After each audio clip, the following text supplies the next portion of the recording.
Selamat malam, selamat datang di dalam Oase episode ke-226. Bapak Ibu, di dalam kehidupan bergereja dan melayani bersama, tentu tidak jarang kita mengalami konflik antar sesama kita. Kadang kita tidak menyukai seseorang karena suatu hal, kadang sebaliknya kita yang tidak disukai oleh orang lain karena sesuatu hal. Konflik artinya kita itu sedang saling mengasah satu sama lain untuk menjadi manusia yang lebih baik. Konflik berarti kesempatan untuk kita berhenti dan mengevaluasi diri. Kesempatan untuk memusatkan perhatian kembali kepada Tuhan, membenahi tujuan kehidupan, dan mensyukuri kesempatan yang Ia sudah berikan. Bapak Ibu, apakah hari ini kita sedang konflik dengan seseorang? Bagaimana kita mengerjakan bagian kita di dalam konflik ini? Mari kita mengambil waktu berdiam sejenak di hadapan Tuhan.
Selamat malam Bapak Ibu Saudara yang dikasih Tuhan, senang bisa berjumpa kembali di Oase pada malam hari ini.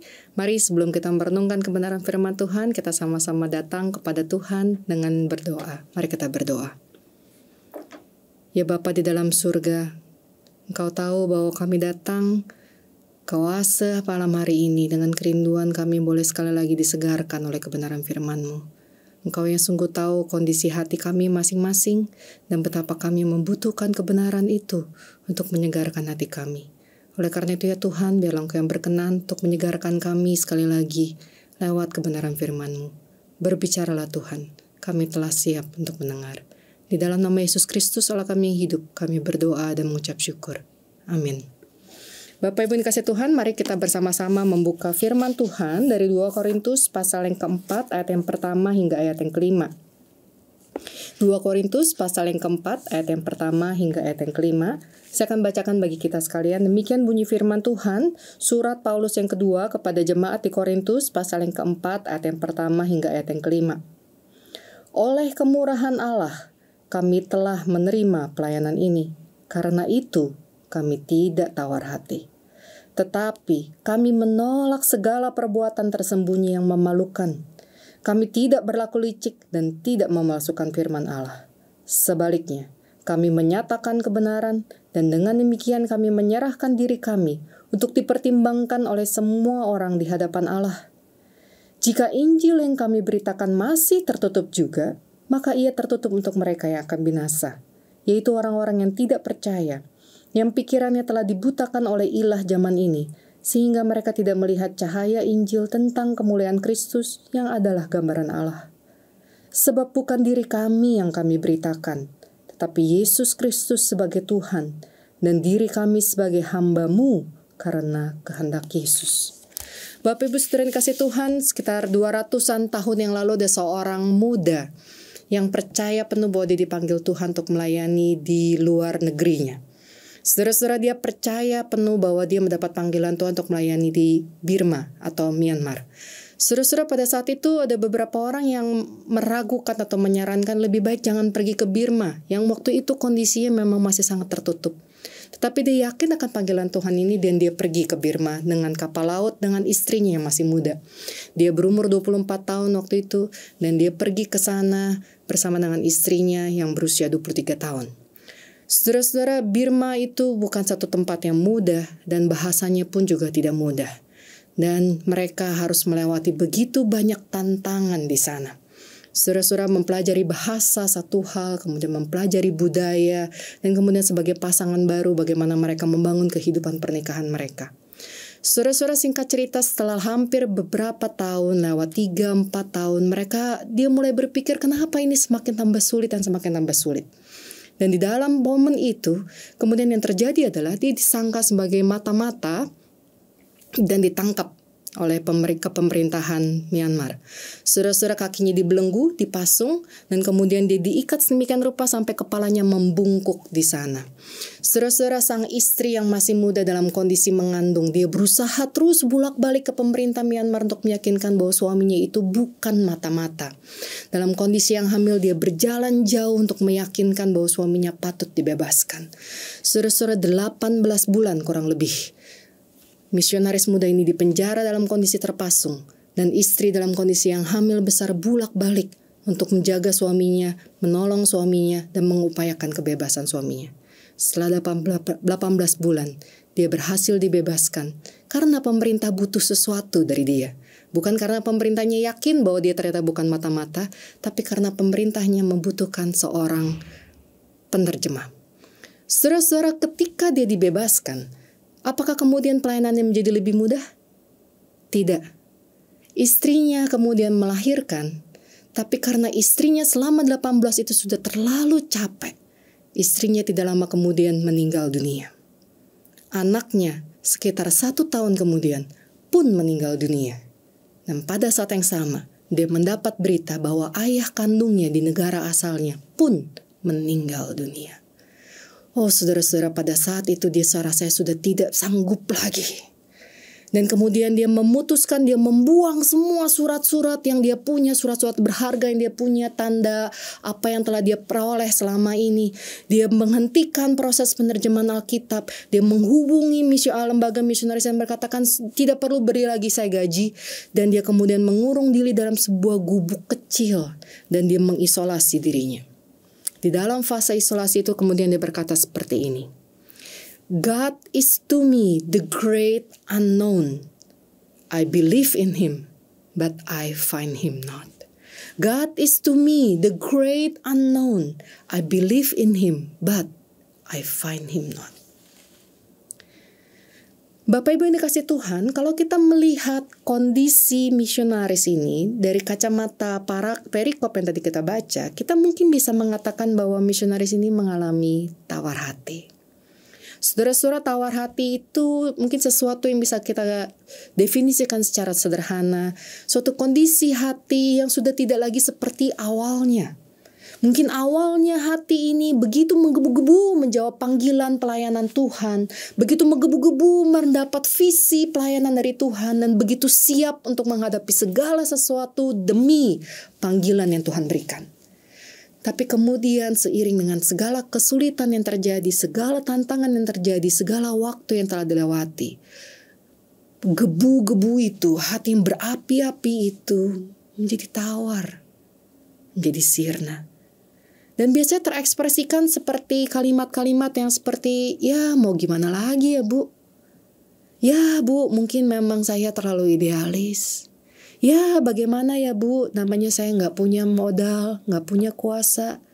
Ya Bu, sekarang mas saya hanya bertahan hidup. Saudara-saudara, mungkin kalimat itu pernah kita dengar. Atau jangan-jangan pernah kita bisikan kepada diri kita sendiri. Saudara-saudara, kondisi-kondisi seperti itu, kalimat-kalimat seperti itu yang secara implisit menggambarkan satu kondisi yang tawar hati.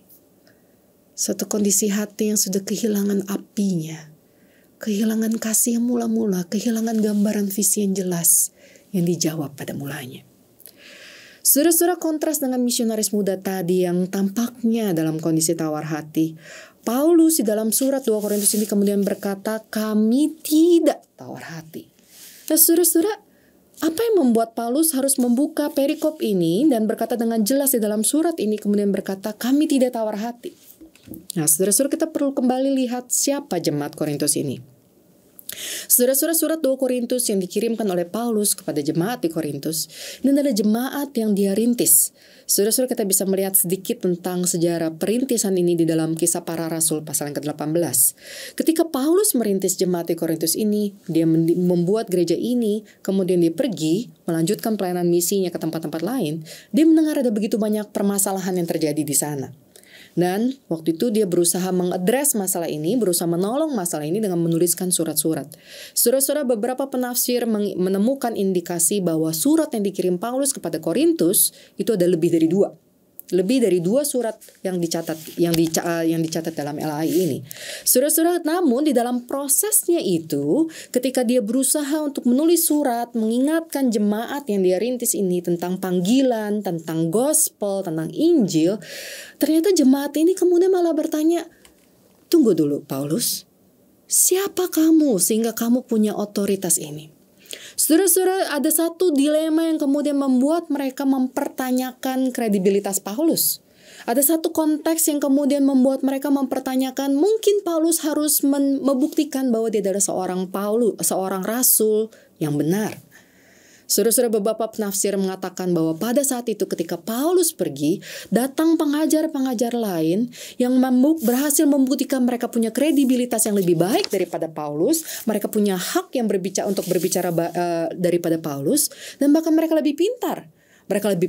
Mereka lebih sukses, mereka lebih kaya, dan mereka lebih dari segalanya daripada Paulus. Sehingga sampai dikatakan beberapa penafsir berkata bahwa mereka ini dilihat sebagai super apostol. Nah, ini sangat kontras dengan Paulus yang gak ada apa-apanya. Mereka melihat super apostle ini, rasul yang super ini sangat baik, sangat pintar dan sangat bling-bling, sangat hebat. Tetapi Paulus ini kok miskin terus, menderita terus, harus kerja kasar, harus sangat kesulitan. Sehingga mereka mempertanyakan Paulus. Nah, saudara-saudara, di dalam konteks inilah kemudian Paulus menuliskan surat 2 Korintus ini, surat yang sangat personal. Dan di dalam surat ini Paulus mendetilkan penderitaannya sebagai bagian dari bagian yang dia lakukan untuk menjawab panggilan Tuhan. Salah satunya di dalam 2 Korintus 4 ayat 7 sampai 10 di mana dia berkata, harta ini kami punya dalam bejana tanah liat. Kekayaan yang berlimpah-limpah, kekuatan berlimpah-limpah berasal dari Allah. Ditindas tidak terjepit, habis akal tidak putus asa, dianiaya tidak ditinggalkan sendirian, dihempaskan tidak binasa. Kemudian di dalam 2 Korintus 11 dia list down sekali lagi semua penderitaan yang dia lalui. Saudara-saudara, karena dia berusaha membuktikan sesuatu, menjelaskan sesuatu kepada jemaat di Korintus ini. Nah, saudara-saudara, di dalam segala tantangan dipertanyakan oleh jemaatnya ini sendiri, kemudian Paulus berkata ini, kami tidak tawar hati. Saudara-saudara, seolah-olah Paulus berusaha untuk berkata bahwa sebenarnya kalau saya mau menyerah, kalau saya mau tawar hati, saya bisa. Tetapi dia tidak, kami tidak tawar hati.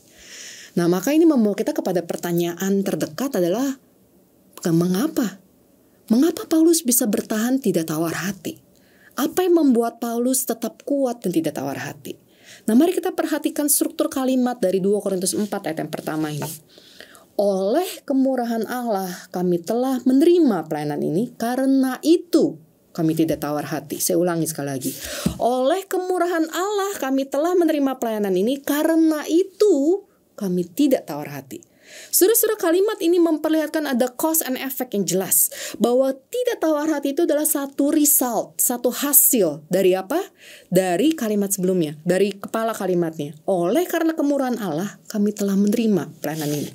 Saudara-saudara, jadi dengan kata lain, Paulus berhasil bertahan tidak tawar hati karena dia sadar bahwa pelayanan yang dilakukan dan diterimanya itu adalah anugerah Tuhan. Saudara-saudara, saya yakin bahwa kita semua tidak ada yang menyangkali bahwa pelayanan yang kita lakukan itu adalah anugerah Tuhan, bukan? Tetapi saudara-saudara, ketika Paulus berkata bahwa kami ini karena kemurahan Allah, pelayanan ini adalah karena anugerah Allah, itu bukan satu basa-basi, Bapak Ibu. Saudara-saudara, kalau kita lihat perjalanan Paulus yang dicatat di dalam firman Tuhan, Paulus itu berkali-kali terus menyatakan, aku ini penganiaya jemaat. Tapi karena anugerah Allah, aku bisa melayani Tuhan. Kesaksian itu dicatat berkali-kali, setidaknya 2 kali dalam Kisah Para Rasul. Tapi di dalam suratnya sendiri, Paulus berkali-kali berkata, aku ini yang paling hina dari semua rasul hanya karena anugerah. Aku ini yang paling hina dari semua orang percaya hanya karena anugerah. Aku ini yang paling hina dari semua orang berdosa hanya karena anugerah. Jadi saudara-saudara, ketika dia berkata bahwa ini pelayanan yang aku lakukan hanya karena anugerah, wah, itu sangat jauh dari kalimat klise. Tapi itu memang sesuatu yang menjadi motivator utama Paulus, kesadaran penuh bahwa hanya karena anugerah, dia yang penganiaya jemaat sekarang justru bisa merintis jemaat. Dia yang tadinya go against God, justru sekarang dia yang bisa dikirim untuk mengabarkan Injil Tuhan. Kesadaran bahwa itu adalah anugerah Tuhan yang membuat dia bertahan. Nah, saudara-saudara, sekali lagi bahwa ketika dia berkata karena anugerah, makanya kami tidak tawar hati. Sekali lagi itu bukan basa-basi semata dan bukan kalimat klise. Kenapa? Karena kita lihat di bagian berikutnya, ayat yang kedua. Dia mengkontraskannya. Karena kemurahan Allah kami menerima peranan ini, karena itu kami tidak tawar hati. Tetapi kami menolak segala perbuatan tersembunyi yang memalukan. Kami tidak berlaku licik dan tidak memalsukan firman Allah. Saudara-saudara, dengan kata lain, Paulus tidak berusaha untuk sekedar berkata, oh ini anugerah dengan melankolis. Tapi dia sungguh-sungguh karena ini anugerah, kami tidak tawar hati, tetapi justru kami sangat menjaga integritas kami. Kami menolak segala yang memalukan, sebaliknya kami menyatakan kebenaran. Dan dengan demikian, kami menyerahkan diri kami untuk dipertimbangkan oleh semua orang di hadapan Allah. Saudara-saudara, Paulus tidak berusaha membuktikan dirinya lebih baik atau tidak, tetapi dia berusaha membuka dirinya bagai surat terbuka dan berkata, aku menerima ini karena kemuliaan Allah, karena anugerah Allah, dan aku mengabdikan diriku kepada kebenaran, yaitu firman Allah, maka biarlah kamu mengujinya di dalam kebenaran firman Allah itu. Dia berani membuka diri karena dia tahu dia melakukan pelayanan itu sungguh dengan hati untuk Allah dan dengan penuh integritas. Saudara-saudara, ini bukan berarti Paulus tidak pernah salah, bukan berarti Paulus sempurna, tetapi Paulus berani mengakui bahwa di dalam kelemahannya itu, dia tetap setia kebenaran firman Allah, dan dia berani diuji di dalam integritasnya di hadapan Allah. Saudara-saudara, tidak tawar hati bukan hanya berarti kemudian kita terus berkata, mengingatkan dengan klise bahwa ini adalah anugerah. Tetapi tidak tawar hati adalah ketika kita sungguh-sungguh diwarnai, betul-betul terpesona oleh anugerah Allah itu yang membukakan mata kita. Dan yang sebaliknya, bukan sekadar membuat kita menjalani hari-hari itu dengan pasrah tanpa pilihan, tapi justru sebaliknya kita terus mengabdikan diri kepada kebenaran firman Allah, sehingga kita bisa terbukti menjadi hambanya yang penuh integritas. Saudara-saudara yang dikasih Tuhan, Paulus mengingatkan kita bahwa kita bisa bertahan untuk tidak tawar hati di tengah segala kesulitan pelayanan yang kita hadapi. Adalah ketika kita mengingat dari mana asal muasalnya pelayanan yang kita terima ini. Itu bahwa itu semua adalah karena anugerah Tuhan. Dan karena kita tahu itu adalah anugerah Tuhan, maka kita tahu kita harus laporan kepada Tuhan kita itu, Sehingga yang perlu kita perjuangkan adalah integritas kita di hadapan Tuhan berdasarkan firman-Nya. Saudara-saudara yang dikasihi Tuhan, bagaimana kondisimu hari ini? Sudah berapa lama kita bergumul di dalam pelayanan ini sehingga rasanya mungkin kita hampir menyerah? Atau mungkin sama seperti misionaris tadi yang berkata, aku percaya kepada Tuhan, tapi aku tidak menemukannya. Saudara-saudara, jika kita merasa lelah, jika kita memang merasa mulai tawar hati, kita mulai merasa tidak segebu-gebu dulu, it's okay. Tuhan kita bukan Tuhan yang kemudian membuang kita ketika kita sudah tawar hati. Tetapi Tuhan kita yang beranugerah itu adalah Tuhan yang berkata, marilah kepadaku engkau yang letih lesu dan berbeban berat. Saudara-saudara, Tuhan yang memberikan pelayanan itu kepada kita adalah Tuhan yang menghargai kejujuran dan Tuhan yang menerima hati yang hancur, yang sebagaimana dikatakan di dalam Pemazmur. Oleh karena itu saudara-saudara, jika memang engkau hari ini kemudian mendapati dirimu tawar hati, lelah, mari datang kepadanya dengan jujur dan berkata, Tuhan, aku mulai tawar hati. Tuhan, aku sudah tawar hati. Dan biarlah Allah yang beranugerah itu yang menerima kita dan kembali membuka mata rohani kita untuk melihat kebesaran anugerah yang dipercayakannya kepada kita. Dan biarlah Allah yang beranugerah itu yang mengajak kita kembali untuk terus mendalami firman-Nya, menjadi hamba Tuhan yang berintegritas. Saudara-saudara, misionaris muda yang saya ceritakan tadi adalah Adoniram Judson. Saudara-saudara, dia mengisolasi dirinya setelah kematian istri dan anaknya. Seolah-olah dia sudah ingin menyerah. Saudara-saudara, lalu apa yang terjadi di dalam masa isolasinya yang seolah-olah dia berusaha protes kepada Tuhan? Menariknya, yang terjadi adalah dia mendengar kabar. Dia mendapat kabar bahwa saudara kandungnya meninggal dunia di usia 35 tahun. Saudara-saudara, saya membayangkan mengapa Tuhan mengizinkan ketika misionaris yang dipanggilnya ini mengalami keterpurukan, ketawar hatian, Tuhan justru mengirimkan satu berita duka. Tapi justru di situ luar biasanya Bapak Ibu. Berita duka ini menjadi satu anugerah yang membuka matanya untuk melihat kebesaran Tuhan. Dia menyadari bahwa saudara kandungnya ini dulu tidak percaya Tuhan. Tetapi meskipun kemudian dia meninggal dalam usia muda 35 tahun, dia meninggal dalam kondisi sudah percaya kepada Yesus Kristus. Kebenaran ini, fakta bahwa dia, saudara kandungnya meninggal dalam kondisi percaya kepada Kristus, membangkitkan semangat Adoniram Judson. Membangkitkan semangatnya sehingga dia bangkit kembali dari ketawar hatiannya.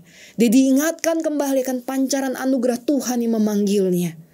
Dan saudara-saudara, sehingga pada detik terakhir kehidupannya, terus pelayanannya, total Adoniram Judson menghabiskan waktu 38 tahun di Birma. Dan sampai saat ini David Barrett di dalam World Christian Encyclopedia mengatakan bahwa kalau ada kekristenan di Birma saat ini, they owe it, mereka berhutang besar kepada Adoniram Judson.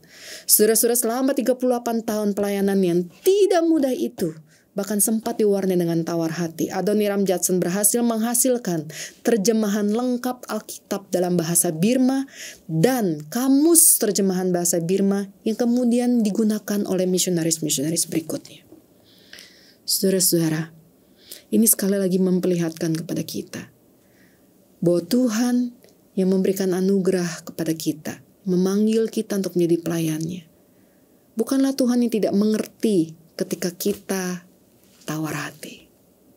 Tetapi Dia adalah Tuhan yang memanggil kita yang tawar hati untuk datang kepada-Nya dengan jujur, beristirahat di dalam anugerah dan kebenaran firman-Nya, untuk kemudian dipulihkan, untuk kemudian dibangkitkan.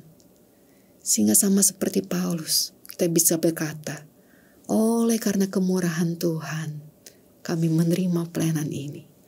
Karena itu kami tidak tawar hati. Datanglah kepadanya hari ini. Beristirahatlah di kakinya. Dan nikmatilah siraman firman-Nya. Mari kita berdoa.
Bapa di dalam surga, biarlah Engkau yang menolong kami masing-masing sekali lagi untuk tenggelam di dalam keterpukauan kami akan besarnya panggilan yang Tuhan berikan kepada kami untuk menjadi pelayan-pelayan. Bukalah hati kami sekali lagi sehingga anugerah panggilan itu boleh sekali lagi memukau kami dan membakar hati kami. Atau bahkan ya Tuhan, ketika hati ini sudah begitu lemah, biarlah kami justru semakin lari kepadamu, beristirahat di kakimu dan merasakan pemulihan yang Kau berikan. Sehingga seperti Adoniram Judson, meski dia pernah tawar hati, dia tidak meninggalkan Tuhan. Sehingga kami bisa seperti Paulus, meski semua tantangan itu menyerang dia tidak tawar hati. Ya Tuhan, berbelas kasihan atas kami. Sehingga suatu kali nanti kami boleh melihat bahwa kalau kami bisa menyelesaikan pelayanan ini dengan penuh kesetiaan, itu adalah anugerah Tuhan. Dan kalau kami bisa tidak tawar hati, itu pun karena kebesaran kuasa Tuhan. Di dalam nama Yesus Kristus, Allah yang terus mendampingi kami berdoa dan mengucap syukur. Amin.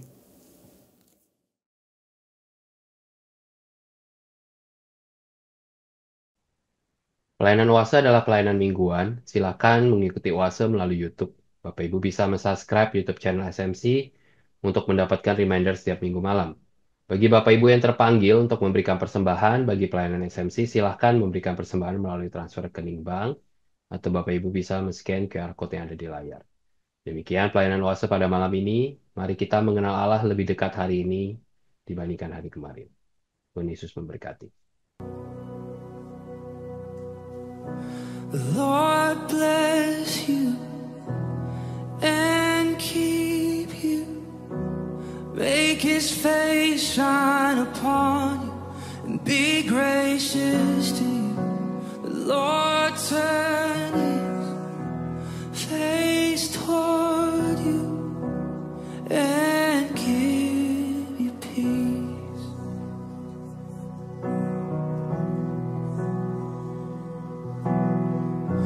The Lord bless you and keep you.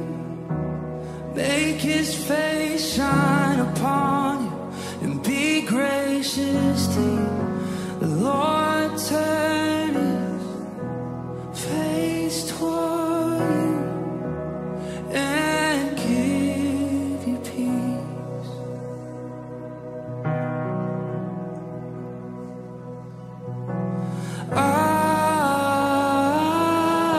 Amen. Amen. Amen. Amen.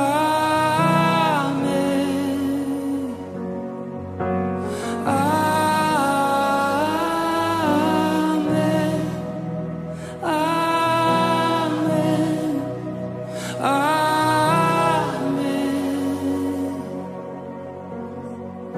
The Lord bless you and keep you.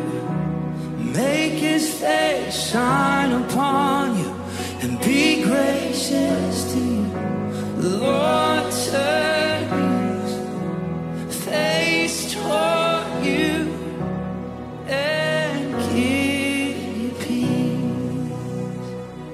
As we receive, we agree.